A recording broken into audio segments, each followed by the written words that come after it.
Rock the Stage Show, a show committed to equipping you to hone your media skills better to stand out from the crowd as a go-to expert in your field. Each week, Rich Bontrager interviews top leaders, influencers, authors, speakers, podcasters, and media professionals about how to leverage media best to help you shine brighter on camera and stage as a go-to expert. Now, here's your host, The Trigger, Rich Bontrager. Welcome back, Wednesday night, and it's time to rock the stage. Hey, it's The Trigger, Rich Bontrager. Good to have you back with us again. And yes, we have amazing guests in many different fields, but we're always talking about helping you shine on camera, shine on stage, help you elevate you and your brand authority. That's our brand promise at Rock the Stage Media. And so we do that every Wednesday night. And believe me, you are in for a treat tonight. Let me ask you this question, just starting off tonight. How do you stand out talking? Plus, how do you get a return on investment when you initiate the laughing and laughing out loud? Do you tune up the humor skills and the awareness of the humor? Do you give people permission to laugh, to have fun? And what's the cost of initiating the laughter when you speak, when you lead? In this day and time that we live in, you can't afford not to know this. In fact, humor can be charming or harming. And it can harm your personal brand, your corporate brand, your professional brand. So tonight, get ready for a little fun show. We're going to talk about humor. We're going to give you a humor quiz later on in the night. We're going to have a bunch of laughs as well. But first, before we do all that, I do want to thank the National Speakers Association. The NSA is celebrating 50 years, and they are a proud sponsor. They help make this all possible every Wednesday night. I'm a member of the NSA. My guest is a member of the NSA. We love the National Speakers Association. So celebrate 50 years. It's a wonderful, wonderful thing to raise speakers up better and better. Also, the show is powered by our newest partner, Audavita Studios. Audavita has an experienced team paired with the state-of-the-art remote recording process. It brings your message to the market even faster. And they work with you to help you produce your audiobook, your podcast series, and distribute it to the wide market. For more information, learn more about Audavita and how they can help you at audavita.com. All right, now we got the big important things out of the way here. In fact, if you want Audavita's link, there it is right there. But now we got to get ready for the big show. We have got to get ready for laughing out loud tonight. June Cline is a comedian, keynote speaker, entrepreneur, executive consultant, and the talking strategist. She empowers performers to thrive in their personal and corporate world by strategically applying humor to difficult situations, earning more than recognition, respect, and reward all at the same time. June is a unique philosophy and has been implementing in major companies such as TEDx St. George, Toyota, Bell South, and more. June is passionate, and you're going to find that out tonight, about proving there is a return on investment when you make someone laugh out loud. Here's who's going to come. Get ready for it. The Southern, the sassy, the savvy humorist, my friend, June Cline. Ooh, where's the cheese, my friend? Where is that wonderful cheese? Well, man, I got to, get you pumped up. This is showtime. Come on, you got to be ready to go. You know what? It's just the greatest killer there is out there when you're going on stage. She's funny. She's hysterical. And here's June. And you go, But it's great. We have to rev it up and get up there. So thank you so much for having me. I'll have what he's having. I want those sponsors. Woo, that sounded really good. Well, and you just got back from the 50-year celebration. You went to NSA. I had to bow out the last second, but it was a party. It was a big party celebrating speakers and leadership and so many amazing things that they do. You know what? Word is it was somewhere around, for those of you that don't know the way speakers talk and act, it's like we had somewhere around 1,200. And so I don't know what the number was, but all I know is it was exciting. It was amazing. There's so many people I didn't get to see. We're like texting, like, where were you? I didn't even see you. Didn't even know they were there. But it was so powerful. And I just love the strength of NSA and the what is brought to the table for us, the membership, and how we can become better at our craft. You know, I drank the Kool-Aid 31 years ago. 31 years, I joined. So And you're still drinking. I am still drinking. It's a little stronger than Kool-Aid, but maybe not. June, you've been the humorist, the strategist, you've been keynote speaking, TEDxing, all these different things. But before we get into what you do now, what got you into this humor space? Where did it all begin? I'm so glad you asked, because you know what? I don't talk about it very much anymore. I don't even think about it, but this is how it happened. I was in student financial aid. Now, if you've ever been associated with money, a parent, and a student in between, you're the one in between, it is not pretty. I mean, they will hurt you. They will, it was an amazing time. And I started to collect bloopers that were on the financial aid application. No. I did. And they were so hysterical, like, well, let's just lead with the one, sex, where it had just a tiny little space to put an M or an F for male or female. They told us so much more information than we wanted. And it was hysterical. And let's see if I can remember the litany of how it's yes, no, sometimes, twice, once in Madisonville and again in Valdosta. And I mean, it's sad, but it was funny, which is how humor can be. Oh, yes. And so I was running around showing this to my colleagues. At the time, I was working at College of Eastern Utah, way out west. And I was running around showing these bloopers, and people were laughing their butts off. I mean, they were sliding down walls, kind of funny. So I decided, I raised my hand, Rich, I raised my hand, and I volunteered to give a speech to 300 of my closest peers and friends. I had never done it. I had no idea what I was doing. I was terrified when I walked out on that spotlight, and I went totally blank. There was that again. Really? I started talking and telling these bloopers, showing these bloopers. And when I was through, a woman came, one of my dear friends came running up to me. I mean, standing O, it was great. I mean, a star was born literally out of student bloopers. So then one of my girlfriends runs up and she starts hugging me and wagging me back and forth like a dog with a bone, going, girl, you better quit your day job. And I said, girl, what do you think I'm trying to do? And my boss came up behind me and said, girlfriend, better turn off her microphone.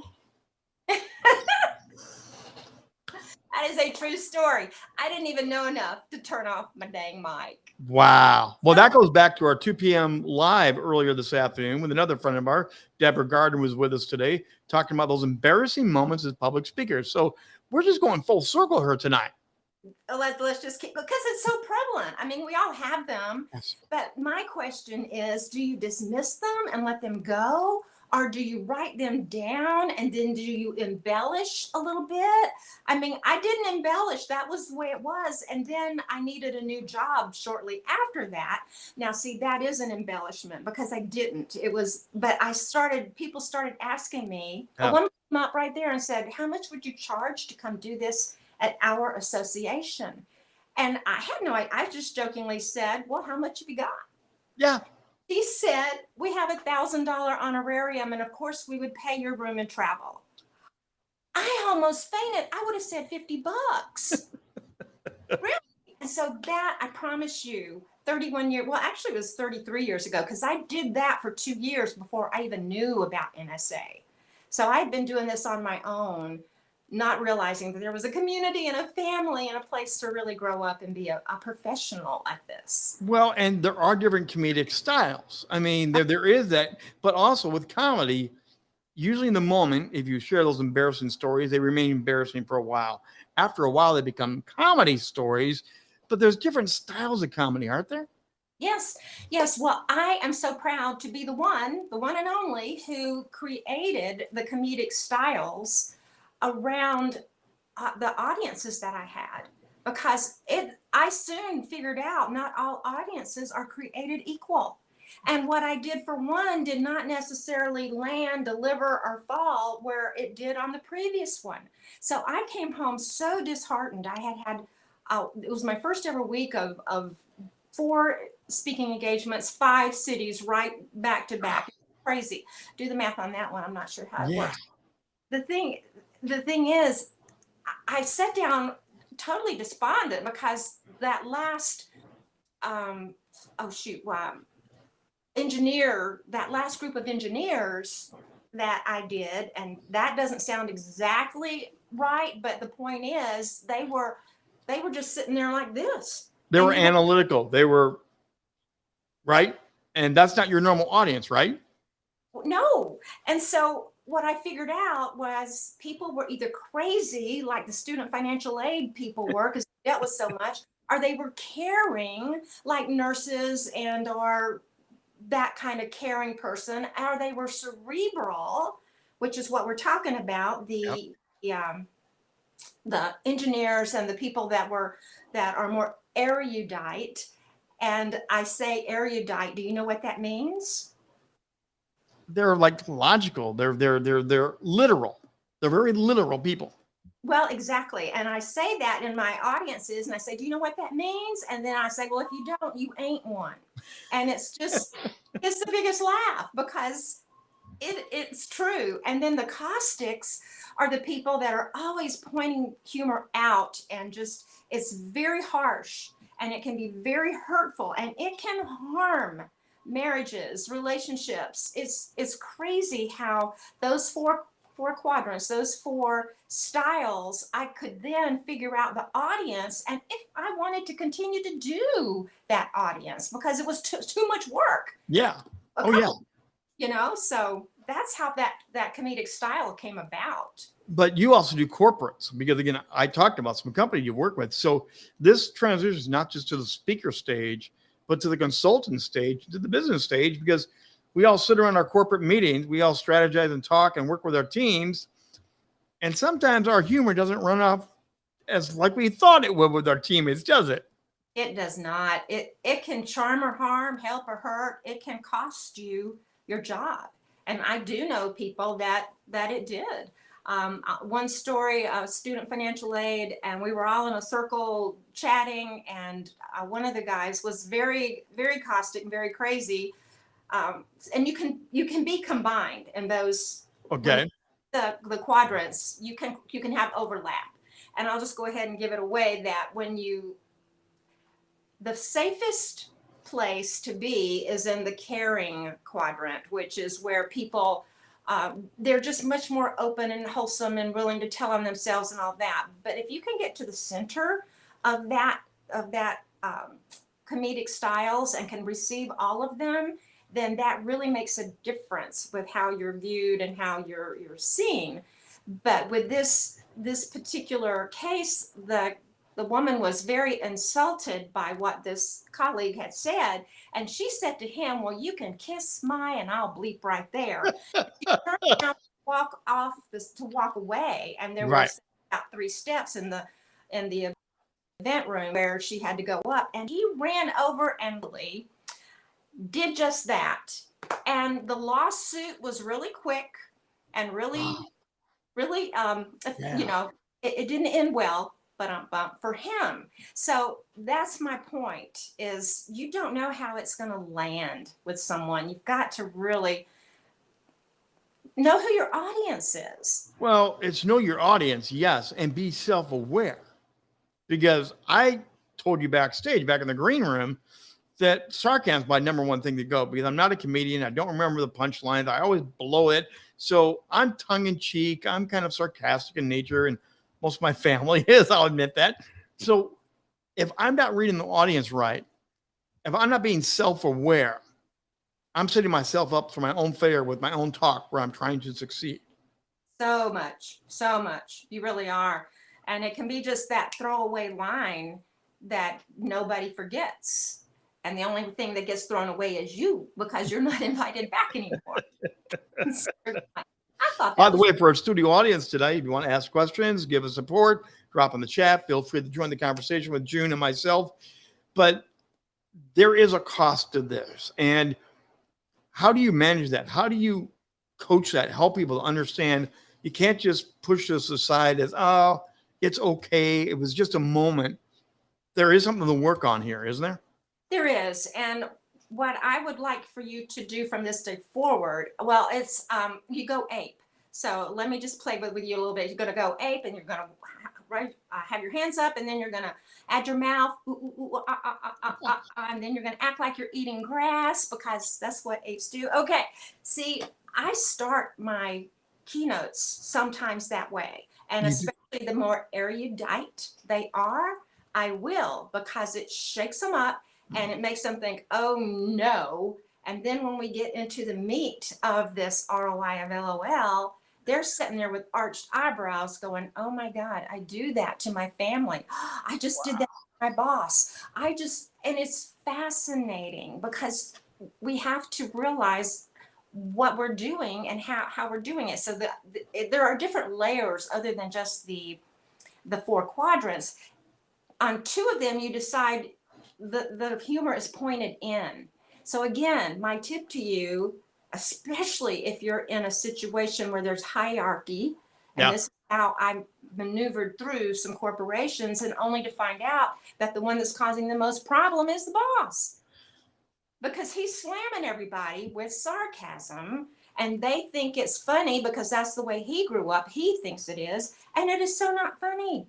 It's hurtful. So is your humor pointed in, or is it pointed out? So that's the very first thing your takeaway from now on. You will never hear laughter the same again. I want to apologize about that right there. But you will, because you're going to say, oh my gosh, that was out. I had that happen at NSA. I'm not going to go into the story because I don't want to offend, but it could have offended me if I had not understood all this. And that person was just trying to be funny, and it was funny to her, but it was like, whoa, if I didn't have all this knowledge, then I might never have spoken to her again. And that's how it happens, isn't it? Yeah. You've Yeah. got people and colleagues that are not even talking because some throwaway funny line wasn't to the one pointed out. Well, and the other thing with this whole comedy portion of public speaking and leadership is that some people think it's stand-up comedy night. When they get up, they automatically think, I have to be the funniest person in the room. Well, sometimes a little humor goes a long way instead of turning it into a stand-up comedy routine. And I think too many people try to go to the extreme instead of just stay in your lane, throw a joke out once in a while, but stay in your lane. Well, one of the things that we can do now, especially if you're not on stage getting paid, you don't do somebody else's material ever in a story. But the memes that are out there now are so dang funny. Now, you can start a presentation, or you can throw it out there, and there is a little bit of if it's really good, it's been around and everybody's heard it. So if you're up there trying to be an original and you're getting paid to be funny, then you can't do that. But if you're a corporate person trying to give a speech and the meme matches where you're going to go just to get the humor of it for a moment, then I say run with that. Go with it. Again, I'm going to come back to that in a minute. Jan, by the way, welcome to our virtual audience here tonight. We love to have people. Jan saying, hey, aren't we all comics? We may think we are, but right here we are. Leave it to the professionals, as they say, right? Uh-huh.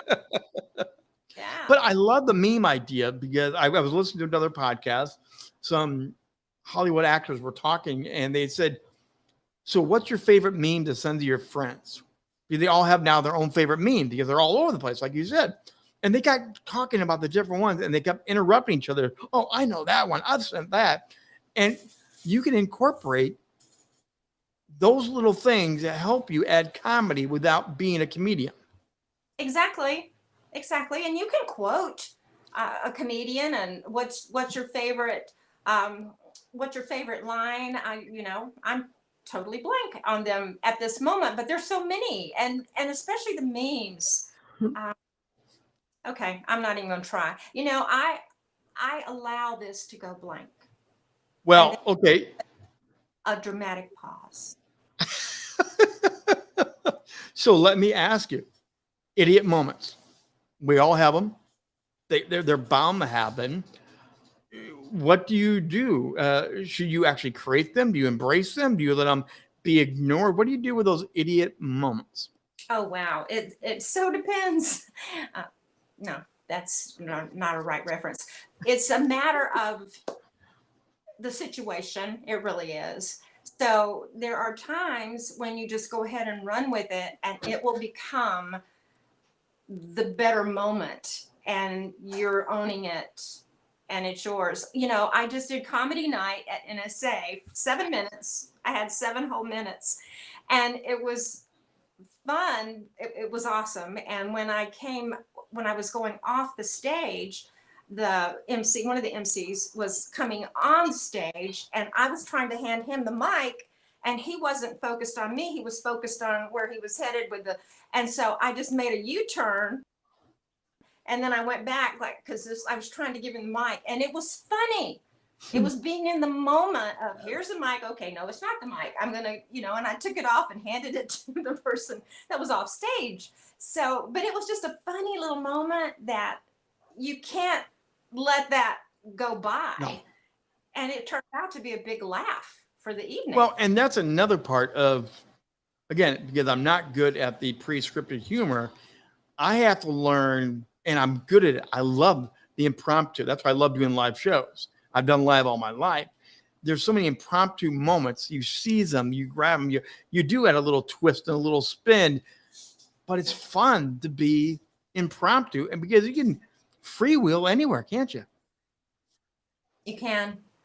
And sometimes it can be about your outfit, your ensemble, or whatever is working or not working. Or we talked last time we talked about the props and the things you can use. And so I showed these last time, and I'll go ahead and show it again, but with a different story, because these used to be my travel companion, and I got off the plane, deplaned. This is before everything was so locked down, and my friends were going to meet me. They were flying in about the same time. They were going to meet me at the gate. So I deplaned with these on, and I'm walking out, and then my friends aren't there. They're nowhere around. I'm like, well, Kale, do I keep them on or do I take them off? I kept them on.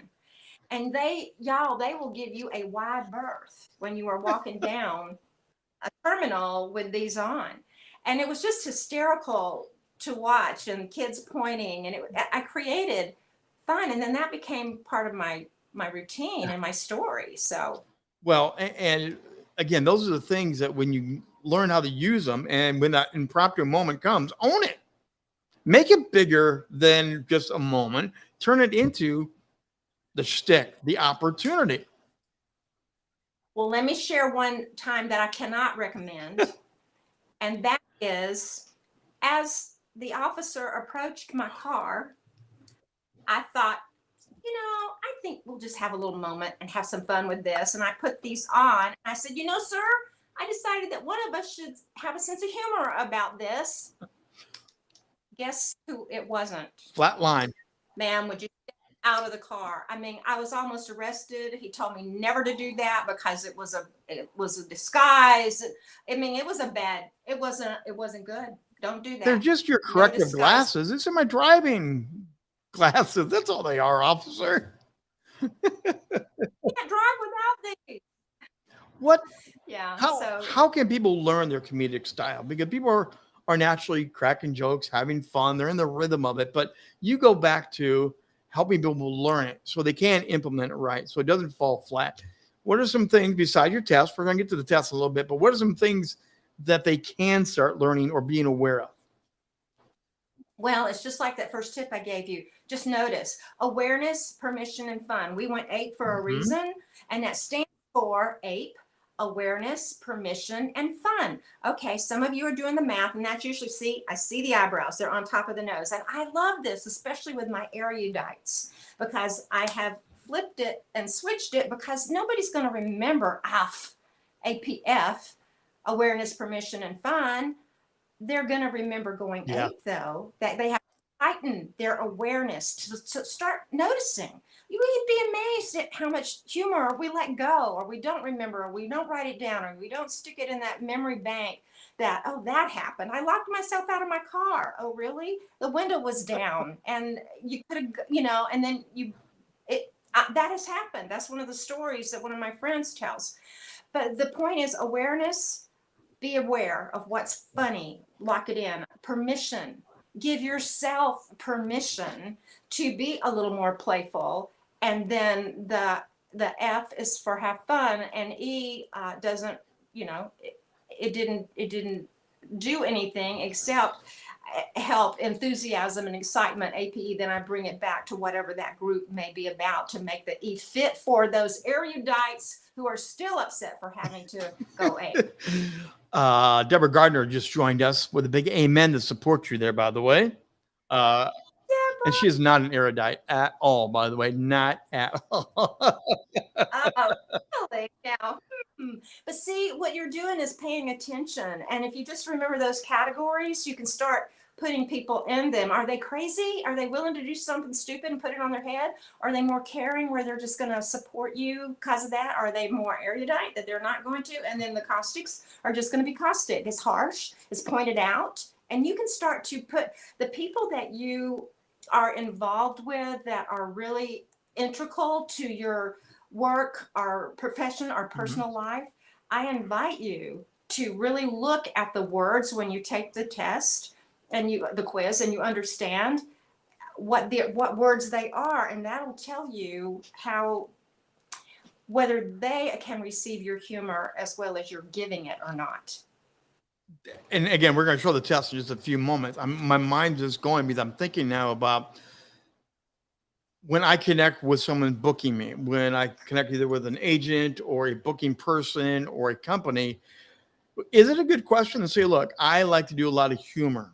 I need to know from you, is that going to work in your audience? Is that kind of what you're looking for? Or are you just looking for the facts and nothing from the facts?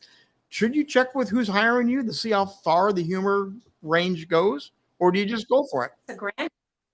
It's a grand plan. I don't think I would say less than 1% even think about doing that. But this whole comedic style, that's what I'm doing. And I will send it and say, everybody take this. And then we see where they are, and then away we go. See where we don't want to go anymore. But for me, it was really difficult to do specific kinds of groups. It wasn't as fun. And so, I guided myself in another direction. So this is used as a pre-screening tool for your hiring speeches, not just for your clients. That's fascinating that you use it as a filter of sorts. Exactly. Wow. It's wonderful. And it's even becoming more important and powerful. It really is, because everything anymore it's a risk. It is a risk. Don't ever forget that that's a double negative. I don't even know. It can be a risk to use humor, and you have to really be careful. And I've heard one of my very erudite friends says that humor has just been ruined for us. We can't even be funny anymore. And I'm like, oh my God, are you kidding me? No, just point it in. And then that way, but yet, let me caution you on that. You don't want to be the clown, right. Because of that line, again, especially if you're in the speaking world, you are doing corporate thing. You are educating in some fashion, giving them how-to tips. There's a point where you cross the line and you go into that buffoon, not the good communicator that knows how to use humor. Well, and I'm glad you said that, because some people hide behind that, and they do not understand that their buffoonery is costing them a promotion. It's costing them relationships. It's harming. It's not charming. It's hurting. It's not helping, because they're just the little chattermouth, and they think to keep it, it's a nervousness. And I've seen these people, and I've had to work with some of them, and I have to tell them, You got to tone it down. We're looking for real humor, and you don't have to be the joke, the butt of the joke every time. So yes, point it in, but it has to be smart. You got to use smart So humor. you've done your research, you prepare for the opportunity. Do you lead with a good opening comedy routine shtick to check the pulse of where you're really at, or do you just go into your routine no matter what the way it's going to be? Because I'm thinking, to me, I want to lead the comedy. I want to show that we're free to laugh tonight. We're able to have a little fun here. I would lead out and test the waters with something early. How do you best do that, even though you've done your background check, you've had planning conversations, because you don't know until that auditorium fills up? That's the truth. You know what? I am a risk taker in trying to be in the moment of something that happened right there that everybody saw. It can't be a segment or this group or this team. It's got to be what everybody saw. So one of my very first questions to the meeting planner is there anything that is a running theme or something about this group? And for one group that I will never forget, because I swear they laughed for 5 minutes, and it was, the woman said, yes, we have, and it was one of the major hospitals in Atlanta, and she said, we have a card that we have pop tests by our senior management. This is our how we're going to be and treat, and our things we have to do for our to be on the hospital grounds. We have to live this. And so I said, I need that. And I took it. And so when she introduced me, I walked out there and I said, you know, I was just going to say my opening, but I just was handed this. And it's a little accordion, like a business card that accordioned out. You know what I'm saying? And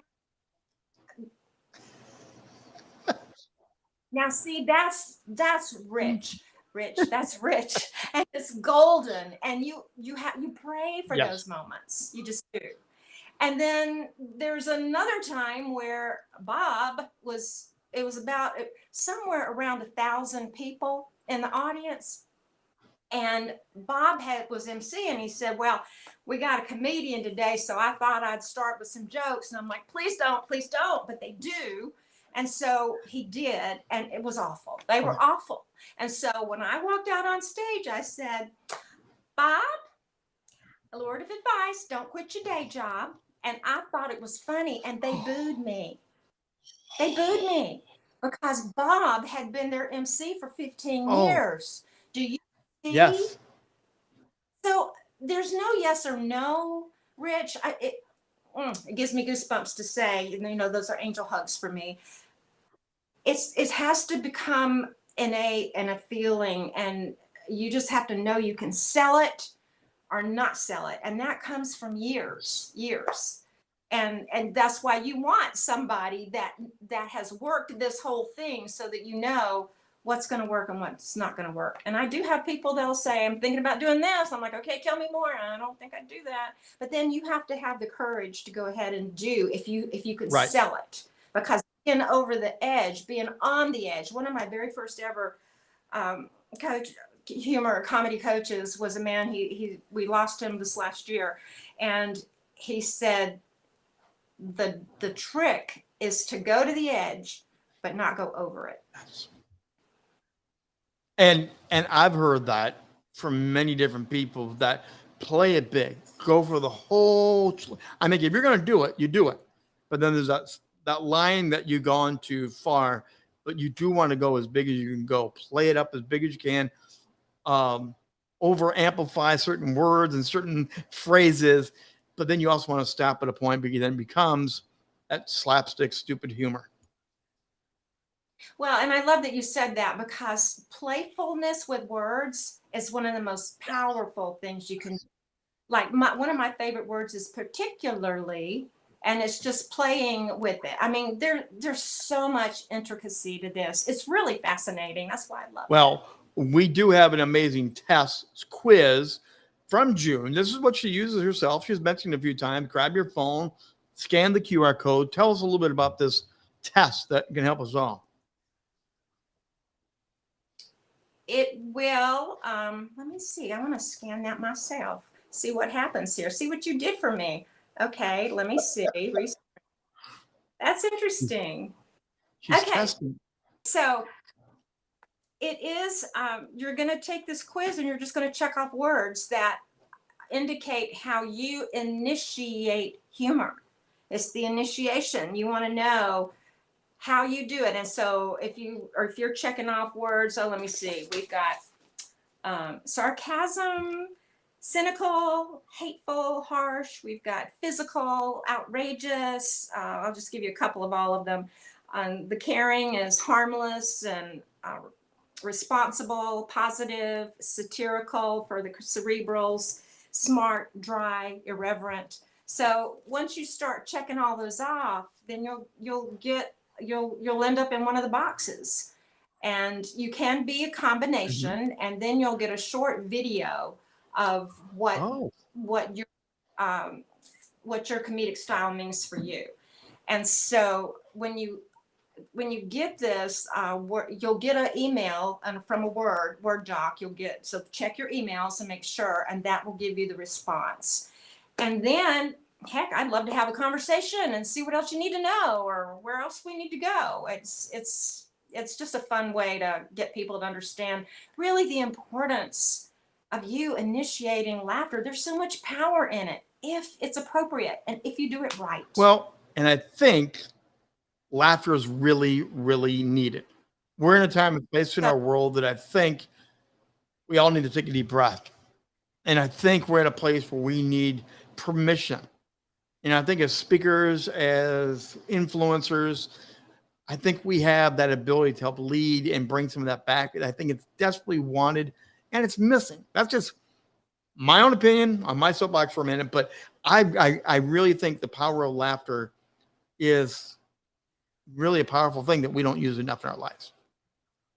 It's tremendous. I mean, you can go back and look in history, Ronald Reagan and different presidents that have used a line that totally shifted the energy, it does. It will shift the energy, but we have to make it be about us and not be the buffoon, but also it's just to be smart with it. So as we wind down the plane and land it nice and easy here tonight, the ROI, the return on investment. What is the return on investment when you get this right? What can happen as a speaker, as a leader, when you learn how to navigate the humor? Oh my gosh, everything. Every promotion that I ever had in corporate, I can trace back to a moment that I instigated laughter with someone that was higher up the food chain with me. And so and I was skilled at it because of the sarcasm that I grew up with. So I had to kind of, volley back and forth. And so I could do that. So, but that's the thing. Yes, the ROI of LOL is the return on investment. You're remembered: recognition, respect, and reward. That's the 3 R's. Recognition. People remember you when you make them laugh because you change this chemistry up here. You give them brain chemistry that they like. Recognition, respect. It takes a bit of a risk. And so people will respect you more when you appropriately make them laugh. Recognition, respect, and reward. The reward is they remember who you are and they offer you jobs. That's the power of what I'm saying right here now. And we got it all with us. The sexy, the playful, the fun. June Cline here tonight. Again, the comedic keynote speaker, entrepreneur, executive consultant. And you got to go to her website. You got to learn more about it. What is the best way to track you down, June? Standout Talking. That's standouttalking.com is right there. And you can connect with me. We've got all kind of good things going on there and going deeper, and to understand that humor is so important to stand out talking, and it has to be done right. June Cline, wonderful to have you on once again. Stand Out Talking. Go check it out, everybody. Thank you, June, for being here. Thank you so much. Hey, Rock the Stage Media is always doing amazing things, helping you grow, learn your skills. And as the chat lines up again tonight, we got the R's flying in here. Thank you, Jan, for making sure the recognition, respect, reward are properly amplified. And then we have a round of applause coming from the virtual office audience tonight. And thank you, June, once again. But if you want to learn more about what we're doing and how you can go check out backlog shows, hit the QR code and join us. We have the video version of these shows that we video stream every week.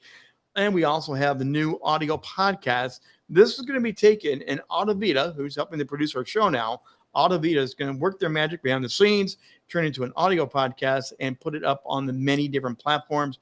That will be live. And subscribe, follow, make comments, make suggestions. We would love to have you be a part of what we're doing at Rock the Stage Media right here. And this show will be up very, very soon after we're done doing all that post-production stuff. And again, thank you again to our other sponsor that makes it all possible each and every week.